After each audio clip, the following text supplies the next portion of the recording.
नमस्कार दोस्तों, टॉप 300 की सीरीज़ में आपका स्वागत है। अगर आप इस बार यूपीएससी प्रीलिम्स देने जा रहे हैं तो आपको दो बातें ध्यान रखनी चाहिए, खूब ध्यान से सुनिए। सबसे पहली बात यह है कि जैसे जैसे एग्ज़ाम करीब आता है ना, ऐसा माहौल बनाया जाता है, और इसमें आप भी शामिल होते हैं। ऐसा माहौल बनाया जाता है जिससे तनाव बढ़ने लगता है, दबाव बढ़ने लगता है, टेंशन में तैयारी होती है। इसमें आपको ध्यान रखने वाली बात यह है कि भले ही आपको ये सामान्य लगे, लोग आपको ये समझाएं कि अरे ये तो नॉर्मल है, एग्ज़ाम के टाइम पर दबाव तो होता ही है, तनाव तो होता ही है।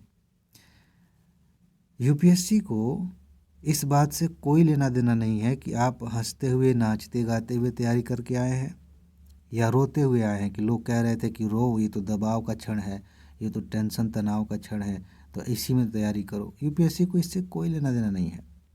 इसमें आपको एक्स्ट्रा मार्क्स नहीं मिल जाएंगे कि अरे भाई हमने बहुत कष्ट झेला है पिछले 2-3 महीनों में। कुछ नहीं होगा उससे। हाँ, एक नुकसान ज़रूर होगा कि अगर आप तनाव में नहीं होंगे तो अच्छी तैयारी करेंगे, जो याद करेंगे वो दिमाग में रहेगा और एग्ज़ाम में क्वेश्चन देखने के बाद चीज़ें याद आएंगी। लेकिन तनाव में रहते हुए आप ये सब नहीं कर पाएंगे, आपको नुकसान होगा। आपको पढ़ी हुई चीज़ें बोलने लगेंगी, ऐसा लगेगा कि कुछ नहीं पढ़ा है। और जैसे जैसे एग्ज़ाम करीब आता जाएगा, आपका ऐसा मन हो जाएगा कि किताबों की ओर देखने का मन नहीं करेगा। लेकिन अगर आप खुश होकर पढ़ते हैं, तनाव मुक्त होकर पढ़ते हैं, तो जैसे जैसे एग्ज़ाम करीब आएगा ना, आप ऑटोमेटिक ऐसा सोचेंगे कि मुझे कुछ नहीं करना, सिर्फ पढ़ाई करनी है, मज़ा आ रहा है। हो सकता है कि आप 12-12 घंटे पढ़ें और आपको ज़रा सा भी ना लगे कि हम मेहनत करना है। चॉइस आपके पास है, आप दोनों में से कोई भी रास्ता चुन सकते हैं। आप देख लीजिए, बस मैंने बता दिया कि किस में फ़ायदा है, किस में नुकसान है। एक चीज़ और इसी से संबंधित, इस पहली बात में बता सकता हूँ कि इसमें मैं आपकी क्या हेल्प कर सकता हूँ। रात में 10 बजे के आसपास एक वीडियो आती है, रेगुलर वीडियोज़ नहीं आती हैं लेकिन आती है, और आगे भी ये सीरीज़ चलेगी, जिसमें मैंने सोने से पहले आपसे कुछ बातें बताता हूँ कि सोने से पहले इसे सुन के सोइए। उसमें कुछ नहीं दिखता, पूरा अंधेरा होता है, आपको सिर्फ मेरी आवाज़ सुनाई देती है, और उसमें हम कुछ ऐसी बातें करते हैं जिससे आप अपनी ज़िंदगी को समझ सकते हैं, अपने मन को समझ सकते हैं, खुद को मैनेज कर सकते हैं। वो सीरीज़ आपके लिए बहुत अच्छी है, उससे आपको बहुत लाभ मिलेगा। इसके बारे में मैंने उस सीरीज़ में बताया है, तो ज़्यादा नहीं जाते उधर। अब दूसरी बात कर लेते हैं। दूसरी बात यह है कि यूपीएससी प्रीलिम्स देने से पहले एक बात आप श्योर कर लीजिए कि भले ही कुछ भी छूट जाए, लेकिन ये जो सीरीज़ चल रही है टॉप 300 की, ये नहीं छूटनी चाहिए। इसका कारण ये है कि लगातार 3 सालों से मैं सबूत दिखा रहा हूँ, अब इससे ज़्यादा मैं क्या कहूँ। कट ऑफ से कहीं ज़्यादा प्रश्न यहीं से आ रहे हैं। अगर आप 50 प्रश्न सही कर लेते हैं, जनरल कैटेगरी में है तो निश्चित रूप से आप मान सकते हैं कि आपका सिलेक्शन हो गया है प्री में, आप मेंस लिखने जा रहे हैं। हालांकि कट ऑफ उससे काफ़ी नीचे जा रहा है, मुझे पता है, लेकिन फिर भी मैं बता रहा हूँ कि इतना कर लें तो। पिछले साल मैंने 68 प्रश्नों के सबूत दिखाए, उसके पहले भी कितने सारे प्रश्न पूछे गए मैंने आपको दिखाए हैं। इसीलिए इस सीरीज़ का एक भी टॉपिक नहीं छूटना चाहिए। उसे तैयार करने का एक तरीका ये है कि ये वीडियोस देखते रहिए, इससे अपने शॉर्ट नोट बनाते रहिए। लेकिन इसमें दिक्कत ये है कि वीडियोस बाद में आती हैं, नोट पहले दी जा चुकी है। एक और बात है कि वीडियो देखने में ज़्यादा समय लग सकता है, उससे नोट बनाने में, तैयार करने में। एक बार देख लिया, समझ में आ गया, उसके बाद चाहिए कि आपके पास नोट हो, तो आप जल्दी से उसे पढ़ लें, रिवाइज़ कर लें, कुछ ही मिनटों में रिवाइज़ कर लेंगे। उसका उपाय ये है कि नीचे जाइए कमेंट में, वहाँ एक व्हाट्सएप नंबर दिया गया है, वहाँ से जानकारी लीजिए और तुरंत नोट लेकर आप तैयारी शुरू कर दीजिए। जल्दी से तैयार करके बार बार रिवीजन करिए। ठीक है जी, बस ये दो बातें ध्यान रखिए, आराम से प्री निकल जाएगा, और आगे भी मेंस भी आप अच्छे से कर पाएंगे। प्री निकलेगा तभी तो मेंस की तैयारी कर पाएंगे, उसके आगे बढ़ पाएंगे। ठीक है, ये बातें हो गई। अब हम चलते हैं आज के टॉपिक्स पर। पहले टॉपिक में दो हिस्से हैं, एक का नाम है अग्रिम मूल्य निर्धारण समझौता और दूसरा है दोहरा कराधान बचाव समझौता। ये जो अग्रिम मूल्य निर्धारण समझौता है, इसको हम एपीए कहते हैं, आगे ये शब्द आएगा, ध्यान रखिएगा। तो फिलहाल ये उपलब्धि रही सरकार की पिछले साल 2024 की, ये न्यूज़ है कि काफ़ी समझौते हुए 125 से ज़्यादा। तो ये पूछा नहीं जाएगा आपसे ये एडवांस प्राइजिंग एग्रीमेंट्स क्या होते हैं, इनके बारे में प्रश्न पूछा जा सकता है। तो डायरेक्ट हम वही चलते हैं, उसी की बात करते हैं। मॉरिशस के साथ इस पर समझौता हुआ है, दोहरे कराधान वाला जो समझौता है उसको कहते हैं double taxation avoidance agreement, DTAA। इन दोनों को समझेंगे। पहले समझिए अग्रिम मूल्य निर्धारण समझौता क्या होता है, APA। मैंने कहा ना APA बार बार आएगा तो समझिए इसी की बात हो रही है। करदाता और कर प्राधिकरण के बीच, करदाता जैसे मान लीजिए कि आप पैसा कमा रहे हैं तो आप टैक्स देंगे, आप करदाता हो गए। और कर प्राधिकरण का मतलब है कि जो अथॉरिटी टैक्स वसूलती है, सरकार भी हो सकती है, सरकार का कोई डिपार्टमेंट हो सकता है, तो जो कर वसूलने वाली अथॉरिटी है उसके बीच स्थानांतरण कीमतों पर एक औपचारिक व्यवस्था है जिसको अग्रिम मूल्य निर्धारण समझौता कहते हैं। और समझिए, APA व्यवसायों को कर अधिकारियों द्वारा उनके लेन देन की कीमतों को चुनौती दिए जाने के जोखिम को कम करने की अनुमति देता है।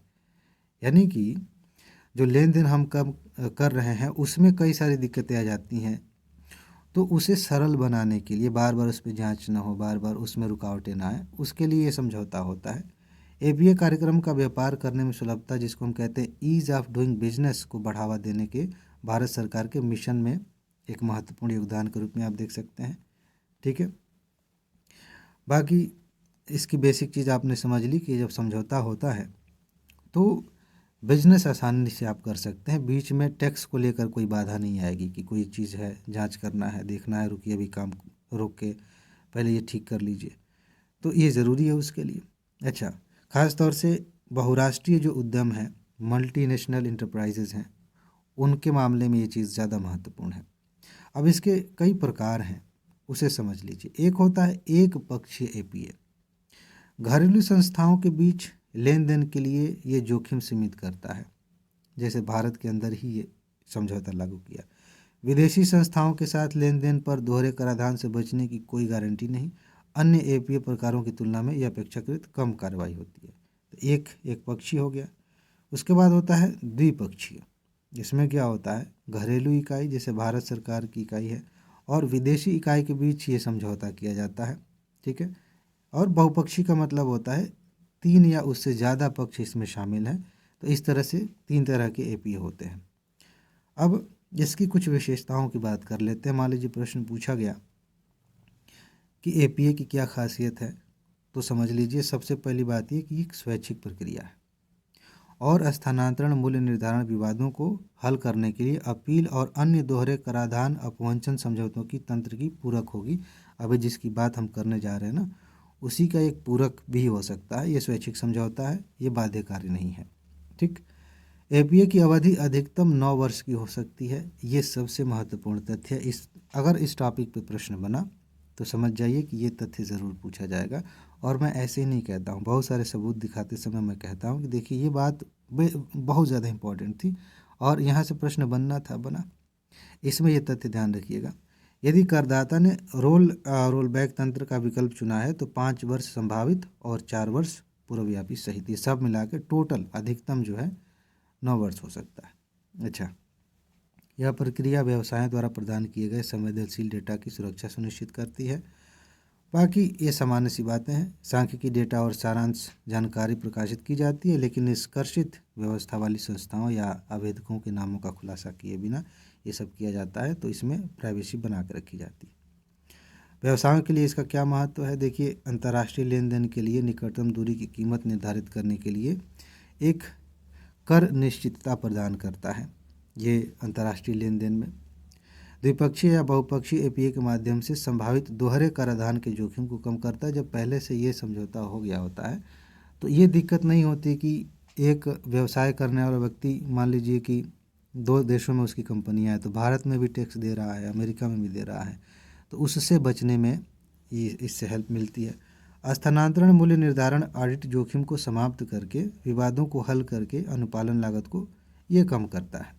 ठीक है, एक जगह से दूसरे जगह स्थानांतरण हो रहा है तो उसमें मूल्य का जो निर्धारण है उसमें भी चीज़ें आसान हो जाती हैं। आवश्यक दस्तावेजों को पहले से रिकॉर्ड रखने का बोझ कम हो जाता है, ये एक अच्छी बात होती है इसमें। ठीक है, इसके बाद APA व्यवसायों को उनके लेन देन की कीमतों को अनुचित तरीके से निर्धारित करने या कर अधिकारियों द्वारा चुनौती दिए जाने के जोखिम को कम करता है, क्योंकि अगर ये समझौता नहीं होगा तो कई सारी दिक्कत हो सकता है कि बहुत सारे अधिकारी ही उसकी चुनौती दें कि भाई रुकिए, हमें जांच करनी है। ये हमने बात की है अभी। एपीए व्यवसायों के लिए अपने कर जोखिमों और योजना का प्रबंधन करने के लिए एक प्रभावी उपकरण हो सकता है। तो ये एक चीज़ हमने समझी एपीए के बारे में। थोड़ा सा आप इसके बारे में समझ लीजिए, सीबीडीटी के बारे में। केंद्रीय प्रत्यक्ष कर बोर्ड हमारे यहाँ है, इस पर प्रश्न पूछा जा सकता है। कुछ बातें ध्यान रखिए। यह एक वैधानिक निकाय है, यानी कि कानून बनाकर इसे बनाया गया है, जिसे केंद्रीय राजस्व बोर्ड अधिनियम 1963 के तहत स्थापित किया गया था। ये ध्यान रखना है, पूछा जा सकता है। और दूसरी बात ये पूछी जा सकती है कि यह वित्त मंत्रालय के राजस्व विभाग का ही एक हिस्सा है, ठीक है ना। सीबीडीटी भारत में प्रत्यक्ष करों की नीति और योजना के लिए आवश्यक इनपुट प्रदान करता है। साथ ही यह आयकर विभाग के माध्यम से प्रत्यक्ष कर कानूनों के प्रशासन के लिए भी जिम्मेदार है। डायरेक्ट टैक्स वाला जो मामला है वो केंद्रीय प्रत्यक्ष कर बोर्ड के तहत आता है, ठीक है। अब हम दोहरे कराधान वाले समझौते की बात करते हैं, जिसको हम DTAA कहते हैं, दोहरा कराधान बचाव समझौता। ये क्या होता है, इसके बारे में प्रश्न पूछा जा सकता है। दो या दो से अधिक देशों के बीच हस्तांतरित एक कर संधि है, हस्ताक्षरित, ठीक है। मतलब दो या दो से ज़्यादा देश आपस में संधि करते हैं, एक समझौता करते हैं। इसको मैं समझा देता हूँ कैसे, मामला क्या है। खैर मैं पढ़ देता हूँ, समझ में आ जाएगा साथ साथ, ठीक है। इसका उद्देश्य यह है कि इन देशों में करदाता एक ही आय पर 2 बार कर लगाने से बच सके। समझ रहे हैं, व्यवसाय कोई व्यक्ति कर रहा है 2 देशों में है, तो ऐसा ना हो कि 2 जगह पे टैक्स दे रहे हैं।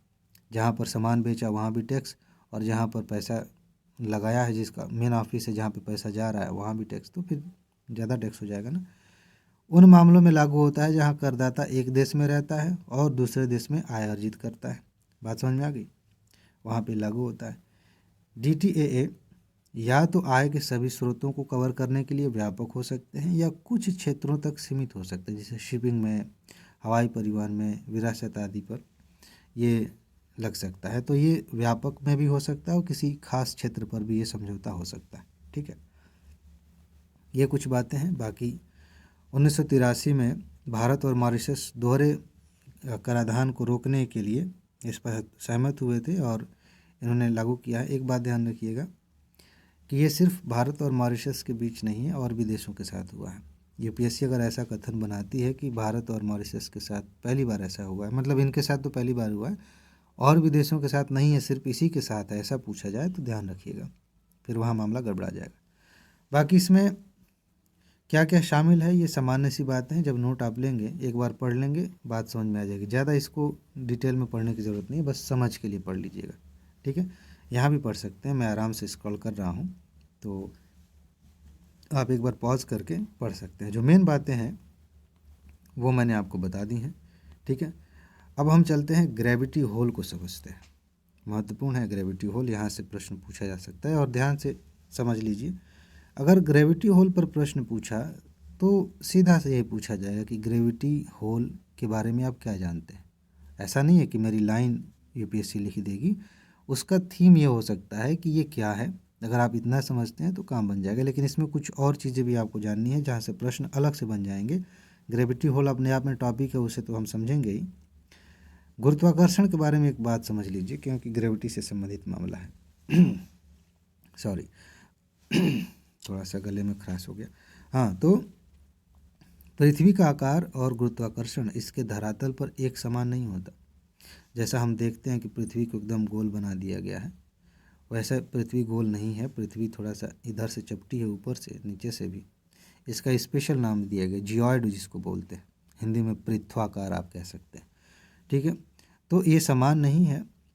इसके स्थान पर यह गुरुत्वाकर्षण जो है ध्रुवों पर अधिक है। इस पर यूपीएससी ने शायद क्वेश्चन पूछा है, डायरेक्ट नहीं है, इनडायरेक्टली वो जो पूछ लिया था ना, मैंने दिखाया था आपको वायुमंडल पे मोटाई पे, वायुमंडल की परतों की मोटाई की बात जो पूछी थी, उसमें गुरुत्वाकर्षण का भी रोल होता है और तापमान का भी होता है। खैर पीसीएस वगैरह में ये प्रश्न पूछा गया है। ध्रुवों पर अधिक और भूमध्य रेखा पर कम होती है। इसकी वजह से जब आप क्लाइमेटोलॉजी पढ़ेंगे, जलवायु विज्ञान पढ़ेंगे, तो इसकी वजह से ये जो हवाएं घूम रही हैं ना उत्तर दिशा, मतलब उत्तरी गोलार्ध में अगर आप हैं तो दाहिने तरफ जो मुड़ रही हैं, बाएं तरफ मुड़ रही हैं, इसको आप उसमें अच्छे से समझेंगे। जो मैंने चक्रवात वाला पढ़ाया कि कब दाहिने मुड़ती हैं, कब बाएं मुड़ती हैं, क्यों चक्रवात बनता है, बहुत अच्छे से समझ में आएगा।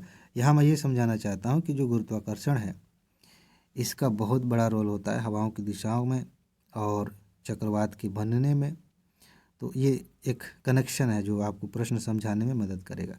वापस आते हैं, तो गुरुत्वाकर्षण ध्रुवों पर अधिक होता है, भूमध्य रेखा पर कम होता है, और जिससे गुरुत्वीय विसंगति की परिघटना होती है। अगर आपसे पूछ लिया जाए कि ग्रेविटी एनॉमली क्या है, ग्रेविटी एनॉमली की परिघटना क्या होती है, और 4 लाइनें आपके सामने रख दी गई, नहीं जानते हैं तो माथा पीटते रह जाएंगे, चीज़ें समझ में नहीं आएंगी। अगर जानते हैं तो 1 सेकंड में आप समझ जाएंगे भाई कोई बहुत तीर नहीं मारना है इसमें।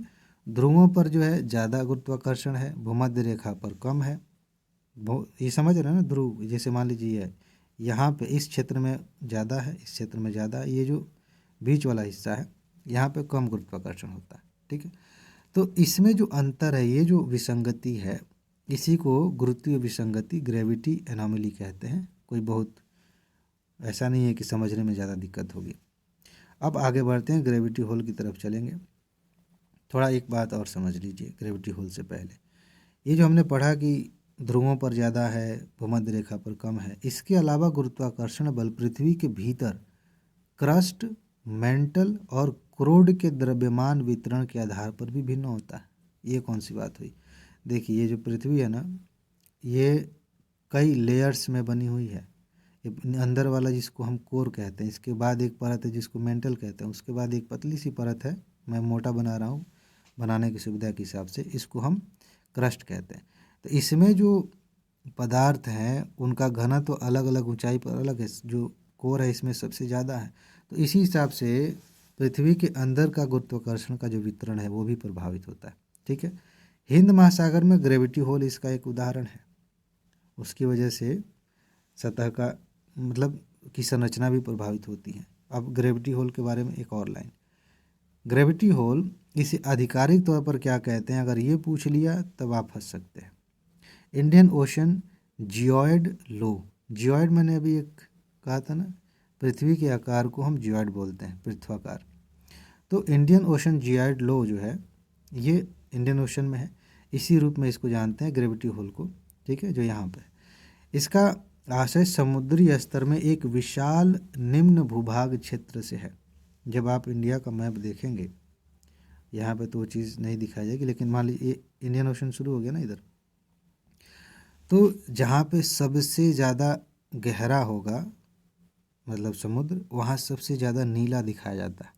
ठीक है, ये विशाल निम्न भूभाग आपको देखने को मिलेगा, इसी को ग्रेविटी लो बोलते हैं। इसमें भी बहुत तीर मारने वाली बात नहीं है, लेकिन अगर नहीं पढ़ा है तो मुश्किल काम है। ठीक है, जो वैश्विक औसत से लगभग 106 मीटर कम है, लगभग 1.2 मिलियन वर्ग मील क्षेत्र को ये कवर करता है। मैंने जो वो गोला बनाया था उससे ज़्यादा। ठीक है ना, नहीं तो आप सिर्फ बंगाल की खाड़ी के आसपास ही कल्पना करेंगे। अच्छा, इसकी उत्पत्ति भारत के दक्षिण सिरे से होती है और इसे सबसे पहले 1948 में इन्होंने खोजा था। इनका नाम नहीं भी याद रखेंगे तो काम चल जाएगा। अब एक इंटरेस्टिंग चीज़ हम देखते हैं, ये भी भूगोल से है। भूगोल में जितना महत्वपूर्ण है आप पुरानी चीज़ों को समझें, उससे ज़्यादा महत्वपूर्ण है कि कोई नया कंसेप्ट आ रहा है उसे समझें। ये नेगेटिव लीप सेकेंड क्या होता है ये जानना बहुत इंटरेस्टिंग है, बहुत ज़रूरी भी है। तो हाल ही में एक अध्ययन हुआ है कि जलवायु परिवर्तन के कारण ग्रीनलैंड और अंटार्कटिका में ग्लेशियर और हिम परत तेज़ी से पिघल रही है। आपको नहीं लगता कि अगर आपके दिमाग में इमेज नहीं बन रही है तो एक बार मैप में देखना चाहिए कि ग्रीनलैंड किधर है, अंटार्कटिका किधर है? ये काम मैं नहीं करूँगा, अगर आपके सामने मैप है तो देखिए, और अगर आपको नहीं समझ में आता है तो मैं आपसे रिक्वेस्ट कर रहा हूँ कि वीडियो को यहीं पॉज करिए और फिर देखिए कि ये ग्रीनलैंड कहाँ। अगर इतना भी नहीं आ रहा तो समझिए कि बहुत दयनीय स्थिति है ग्रीनलैंड को। अब ऐसा नहीं है कि मैं आपको डीमोटिवेट कर रहा हूँ, कभी कभी दिमाग में नहीं आता, हमने पढ़ा है तभी भी दिमाग से उतर जाता है, तो ज़्यादा हतोत्साहित नहीं वाला। लेकिन ये ज़रूर है कि आप एक बार मैप में देखिए कि ये कहाँ है। ठीक है, बहुत बार इसकी चर्चा होगी और समय के साथ चाहे आप पढ़ाई करें चाहे ना करें, इनके नाम आप सुनते रहेंगे क्लाइमेट चेंज की वजह से। तो वहाँ पर ग्लेशियर पिघल रहा है, वहाँ पे जो बर्फ़ जमी हुई है वो पिघल रही है, जिससे पूरे ग्रह पर दबाव का पुनर्वितरण हो रहा है और पृथ्वी का अपनी धुरी पर घूमना थोड़ा सा धीमा हो गया है। ठीक है, ये बात समझ में आ रही? पृथ्वी जो घूम रही है अपनी धुरी पर वो थोड़ा सा धीमा हो गया है क्लाइमेट चेंज की वजह से, बर्फ़ के पिघलने की वजह से। पृथ्वी पिछले कुछ दशकों से सामान्य से थोड़ी तेज़ घूम रही है। ये अभी की घटना है, ध्यान रखिएगा, ये पहले की घटना ये है। ठीक है, दोनों को अभी जोड़ेंगे एक साथ, नहीं तो आप कहेंगे थोड़ा धीमा हो गया है, थोड़ी तेज़ हो गई, ये कौन सी बात हुई भाई। फिर से मैं समझा रहा हूँ। अभी की बात यह है कि पृथ्वी सामान्य से तो थोड़ी धीमी चल रही है। पहले अभी कुछ दशकों से, दशक में, एक दशक में 10 साल होते हैं, कुछ दशकों 40 साल 50 साल, इतना आप कल्पना कर लीजिए लगभग। तो कुछ दशकों से सामान्य से थोड़ी तेज़ घूम रही है। यहाँ पे लिखना चाहिए था थोड़ी तेज़ घूम रही थी, तो आपको ये लाइन समझने में दिक्कत नहीं होती। ठीक, अब टाइम कीपरों ने पृथ्वी की घूर्णन गति में इस वृद्धि को समायोजित करने के लिए विश्व भर की घड़ियों में एक अतिरिक्त लीप सेकंड जोड़ा है, ताकि ये जो तेज़ घूम रही है थोड़ी सी उसको मेंटेन किया जाए। ठीक है ना, तो एक लीप सेकंड हमने जोड़ दिया। उन्होंने 1970 के दशक से ऐसा 27 बार किया है। तो ये चीज़ आप समझ गए कि 27 बार एक एक सेकंड जोड़े गए हैं क्योंकि तेज़ घूम रही थी। अभी मामला थोड़ा सा बदल रहा है। इस लीप सेकंड को 2026 में पहली बार हटाने की योजना थी कि ठीक है भाई, अब इसको हटाएंगे। इस परिवर्तन को उन्होंने नेगेटिव लीप सेकंड कहा, मतलब जोड़ रहे थे तो लीप सेकंड था, लेकिन 26 में अब हटाने की योजना है कि भाई इस बार हटाएंगे एक सेकंड, तो उसको नेगेटिव लीप सेकंड कहेंगे। ये कंसेप्ट आपको समझ में आना चाहिए। अभी हाल के अध्ययन के हिसाब से पता चला है कि अंटार्कटिका और ग्रीनलैंड के बर्फ़ के पिघलने में तेज़ी ने एक ब्रेक की तरह काम किया है, जिससे घूर्णन धीमा हो गया है और संभावित रूप से 2029 या उसके बाद तक नेगेटिव लीप सेकंड समायोजित करने की आवश्यकता में देरी हो रही है। तो ये जो 2026 में जोड़ने वाले थे, मतलब हटाने वाले थे, वो 29 तक या उसके बाद घटाएंगे। यही बस बात है, बस समझने वाली। ठीक है ना। अब चलते हैं, ब्रह्मांड का 3D मानचित्र बनाया गया है। इसमें तो एक बस ये वाली बात इम्पॉर्टेंट है, डार्क एनर्जी स्पेक्ट्रोस्कोपिक इंस्ट्रूमेंट है जिसको DESI कहते हैं।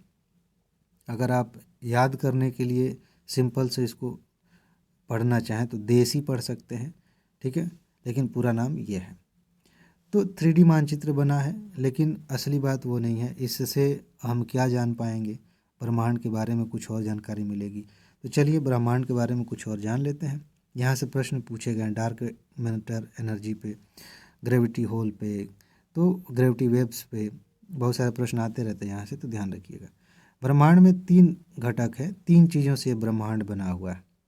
ब्रह्मांड का मतलब समझ रहे हैं ना, इसमें जिसमें ये आपकी धरती शामिल है, आप खुद शामिल हैं, ये वायुमंडल है, इससे बाहर निकलिए सोलर सिस्टम है, उससे बाहर निकलिए आकाशगंगा है, बहुत सारी मिल्की वेज हैं। तो ये जो सब कुछ है ये किससे बना है? 3 चीज़ें हैं। एक है सामान्य या दृश्यमान्य पदार्थ। ठीक है, 5% ऐसा है जिसको आप देखते हैं, आप चीज़ें देखते हैं, पेड़ पौधे, इंसानों को देखते हैं। ये जितनी भी दिखने वाली चीज़ें हैं ये 5% है। और इस दिखने वाले में ऐसा नहीं कि जो नंगी आंखों से देखे जा रहे हैं, चाहे किसी भी इंस्ट्रूमेंट से आप देखिए, माइक्रोस्कोप से देखिए, बस दिखना चाहिए। तो वो जितना भी दिखने वाली चीज़ें हैं वो 5% हैं पूरे ब्रह्मांड में, इससे ज़्यादा नहीं है। उसके बाद है डार्क मैटर। कुछ ऐसा भी है जो दिखता नहीं है लेकिन है, उसकी मौजूदगी है, जिसको हम डार्क मैटर कहते हैं, 27% है। ये आंकड़ा पूछा जा सकता है, महत्वपूर्ण है। उसके बाद है एक एनर्जी जो काम तो कर रही है लेकिन दिख नहीं रही है, पता नहीं चल रहा है कि ये है क्या, इसे हम क्या नाम दें, क्या कहें। तो उसको हमने कह दिया ये कोई डार्क एनर्जी है ब्रह्मांड में। ये सबसे ज़्यादा 68%। ठीक, थोड़ा थोड़ा इसके बारे में समझ लेते हैं। ये जो सामान्य पदार्थ है वह सब कुछ बनाता है जिसे हम सीधे देख सकते हैं। यह प्रोटॉन, न्यूट्रॉन, इलेक्ट्रॉन जैसे परमाणु कणों से बना है। समझ रहा है? यह गैस, ठोस, तरल या आवेशित कणों के प्लाज्मा के रूप में मौजूद हो सकता है। ये सामान्य पदार्थ की बात है। इसके बाद है डार्क मैटर। सामान्य पदार्थ की तरह डार्क मैटर जगह घेरता है और अपना द्रव्यमान रखता है। डार्क मैटर अदृश्य होता है। हो सकता है कि इसी पे क्वेश्चन पूछ लिया जाए कि डार्क मैटर की क्या विशेषता है, थोड़ा बताइएगा। कैसे बताएंगे, जान लीजिए। डार्क मैटर अदृश्य होता है और प्रकाश के साथ संपर्क नहीं करता। इसका मतलब ये है, जैसे मान लीजिए कि यहाँ पे इस जगह पे धूल भरी है या धुआं भरा है, यहाँ से प्रकाश की किरण जाएगी तो निश्चित रूप से स्कैटरिंग होगी। यहाँ कणों से प्रकाश की किरणें टकराएंगी तो परावर्तन भी होगा, अपवर्तन भी होगा, बहुत सारी घटनाएं होंगी। लेकिन इस डार्क मैटर से जब हो के सूर्य की किरणें गुजरेंगी, प्रकाश गुजरेगा, तो कोई संपर्क नहीं होगा, वो बस जाओ भाई, ठीक है, ठीक है। जिससे इसका सीधे निरीक्षण करना असंभव हो जाता है। भाई ज़्यादातर चीज़ें जो आप देख रहे हैं वो प्रकाश की वजह से संभव हो पाती हैं, ठीक है। इसका निरीक्षण करना संभव हो जाता है, असंभव हो जाता है इसकी वजह से। यह गुरुत्वाकर्षण प्रभाव डालता है, जैसे कि तारों, गैस और आकाशगंगाओं की गति पर इसके प्रभाव से ये प्रमाणित होता है कि यह है, ठीक है। अच्छा, ऐसा माना जाता है कि डार्क मैटर आकाशगंगाओं के चारों ओर प्रभामंडल बनाता है और यह बड़ी आकाशगंगाओं की तुलना में बौनी आकाशगंगाओं में अधिक प्रचलित है। अब ये समझ में, आकाशगंगा तो आप समझ रहे हैं ना, इतना आपने बेसिक पढ़ा होगा, ठीक है। Dark energy. डार्क एनर्जी क्या है? डार्क एनर्जी एक अज्ञात बल है जो गुरुत्वाकर्षण का प्रतिकार करता है। यहीं पर आप फंस सकते हैं। यूपीएससी अगर पूछे तो डार्क एनर्जी क्या है, तो और कोई बहुत ओछी बातें लिख दी जाए फुसलाने के लिए कि डार्क एनर्जी ऐसी है जो डार्क होती है तो वैसा तो यूपीएससी सेंटेंस नहीं बनाती। लेकिन डार्क एनर्जी को अलग डायरेक्शन में ले जा करके किसी और टॉपिक पर फोकस करके पूछा जाए और बहुत ही बढ़िया परिष्कृत भाषा में लिख दी जाए तो फिसलने की संभावना ज़्यादा है। ये जो डार्क एनर्जी है, इसका असली असर दिखता है गुरुत्वाकर्षण के खिलाफ। गुरुत्वाकर्षण क्या करता है? किसी भी चीज़ में एक आकर्षण शक्ति होती है, उसको हम सामान्य तौर पर गुरुत्वाकर्षण कह देते हैं। पृथ्वी के अंदर जो है, जो शक्ति है जो चीज़ों को अपनी ओर खींचती है, उसे हम गुरुत्वाकर्षण कहते हैं। चांद के अंदर भी है, सूरज के अंदर भी है। जितना बड़ा पिंड होगा उसकी गुरुत्वाकर्षण शक्ति उतनी ज़्यादा होगी। लेकिन ये जो डार्क एनर्जी है ना, ये गुरुत्वाकर्षण का प्रतिकार करता है और इससे ब्रह्मांड में विस्तार होता है। अगर आप पढ़ेंगे ब्रह्मांड के बारे में, बिग बैंग थ्योरी पढ़िए, ऑसिलेशन थ्योरी पढ़िए, बहुत सारी थ्योरीज हैं, अभी बहुत सारी अभी भी आ रही हैं थ्योरीज। एक बात साफ साफ दिख रही है फिलहाल वर्तमान में कि ब्रह्मांड में जो चीज़ें हैं ना, जो पिंड हैं, तारे हैं, ग्रह हैं, ये एक दूसरे से दूर जा रहे हैं। तो ब्रह्मांड का विस्तार हो रहा है, ब्रह्मांड तेजी से फैल रहा है। किसकी वजह से? डार्क एनर्जी की वजह से। यह ध्यान रखने वाली बात है। डार्क मैटर की तरह अदृश्य होने के बावजूद डार्क एनर्जी का एक अलग प्रभाव होता है जो आकाश गंगाओं को एक साथ खींचने के बजाय अलग कर देती है। आकाश गंगाएं एक दूसरे से दूर जा रही हैं, किसकी वजह से? बिना एनर्जी के कुछ भी नहीं हो सकता, ठीक है। ये यही है जिसके बारे में हम नहीं जानते, बस इतना पता है कुछ तो है, कोई तो एनर्जी है, तो हमने डार्क एनर्जी कह दिया, ठीक है। अब 1998 में डार्क एनर्जी की खोज ब्रह्मांडीय विस्तार के मापन पर आधारित थी, जिससे विस्तार की बढ़ती दर का पता चला। इसकी प्रकृति कैसी होती है, थोड़ा सा अभी के निष्कर्ष देख लेते हैं। हालिया निष्कर्षों ने इस संभावना को बढ़ा दिया है कि डार्क एनर्जी एक अज्ञात प्रतिकारक शक्ति है जो प्रक्रिया को संचालित करती है। जैसा कि पहले सुझाया गया है, यह संपूर्ण समय स्थिर नहीं रहती है। डार्क एनर्जी की जानकारी ब्रह्मांड के विस्तार की दर पर, इसके प्रभाव और गुरुत्वाकर्षण अस्थिरता के माध्यम से आकाशगंगाओं तथा उनके समूहों जैसी विस्तृत संरचनाओं के निर्माण के आधार पर इसके प्रभाव से लगाया जाता है, ठीक है। कुल मिला के ये है कि इसका असर पूरे ब्रह्मांड में आकाशगंगाओं की संरचना पर, उनके दूर जाने पर पड़ रहा है। अब इस देशी के बारे में समझते हैं। देशी से ये मत समझ लीजिए कि सिर्फ देश में बनाया गया हमारे यहाँ, ठीक है ना। अभी समझ लेते हैं। ये बहुत ही अनोखा तरह का उपकरण है जो एक बार दूरबीन पर फिट हो जाने पर एक ही समय में 5000 आकाशगंगाओं से प्रकाश ग्रहण कर सकता है। स्पेशल उपकरण है, डार्क एनर्जी स्पेक्ट्रोस्कोपिक उपकरण है। इसे दूरबीन पर फिट किया जाता है, ठीक है। और फिट करने के बाद आप एक समय में 5000 से ज़्यादा आकाश गंगाओं के प्रकाश को आप देख सकते हैं, ये ग्रहण करेगा। भाई ग्रहण करने का मतलब है कि उस प्रकाश से हम बहुत सारी चीज़ें जान सकते हैं, जैसे कि वो आकाश गंगा कितनी दूर है, ठीक है, और वो फैल रही है कि क्या हो रहा है, बहुत सारी चीज़ें हैं, ठीक है। खासतौर से दूरी का अंदाज़ा लगाएंगे तभी तो हम ये भी जान पाएंगे कि दूरी घट रही है कि बढ़ रही है, तो ये सारी चीज़ें आप जान सकते हैं। अच्छा, यह विश्व भर के संस्थानों में 900 से अधिक शोधकर्ताओं के सहयोग से बना है। भारत से इसमें कौन शामिल है, ये पूछा जा सकता है। Tata institute of fundamental research, ठीक है, कभी कभी बोलते बोलते ऐसा ज़बान लड़खड़ा जाती है। Tata institute of fundamental research एकमात्र ये संस्था है भारत की तरफ से, ये ध्यान रखिएगा।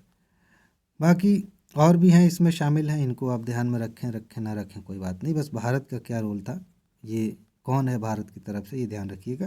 कभी कभी यूपीएससी पूछ लेती है कि भारत इसमें शामिल है भी कि नहीं, तो जान गए आप। अब इसका उपयोग ब्रह्मांड का अब तक का सबसे विस्तृत मानचित्र तैयार करने के लिए किया गया था, तो वही जो शुरुआत में हमने कहा 3D मानचित्र बनाया गया, तो ये हमने जान लिया। बाकी एक जानने वाली बात ये भी है कि ये व्हाट्सएप नंबर है, अभी जाइए इस पर मैसेज करिए 7380529409 7380529409, इस पर मैसेज करिए, जानकारी लीजिए। जानकारी क्या लेना है, डायरेक्ट PDF नोट आपको मिल जाएगी। अब जितनी चीज़ें आपको दी जा रही हैं, जितने क्वेश्चंस आ रहे हैं, आप अच्छे से समझ रहे हैं कि उसके बदले में जो आप पेमेंट कर रहे हैं वो कुछ भी नहीं है, कुछ भी नहीं है, सही में कुछ भी नहीं है। लाखों रुपए आप खर्च करते हैं, फिर भी कोई हिसाब देने वाला नहीं है कि आपका क्या चल रहा है, हमने जो पढ़ाया वहाँ से क्वेश्चन आया कि नहीं। यहाँ तो आपका समय भी बच रहा है, पैसे भी बच रहे हैं और सबूत भी दिखाए जा रहे हैं, अब क्या चाहिए। अगर आप सच में सीरियसली तैयारी कर रहे हैं तो आपको निश्चित रूप से नोट ले लेनी चाहिए, ठीक है जी। तो जाइए नोट लीजिए, रिवीजन करिए और अच्छे से एग्ज़ाम दीजिए, ठीक है जी। तो आज बस इतना ही है, अपना ख्याल रखिए, खुश रहिए, मस्त रहिए, मुस्कुराते रहिए, जल्दी से सफल होइए और ज़िंदगी को एंजॉय कीजिए। आगे मिलते हैं, नमस्कार।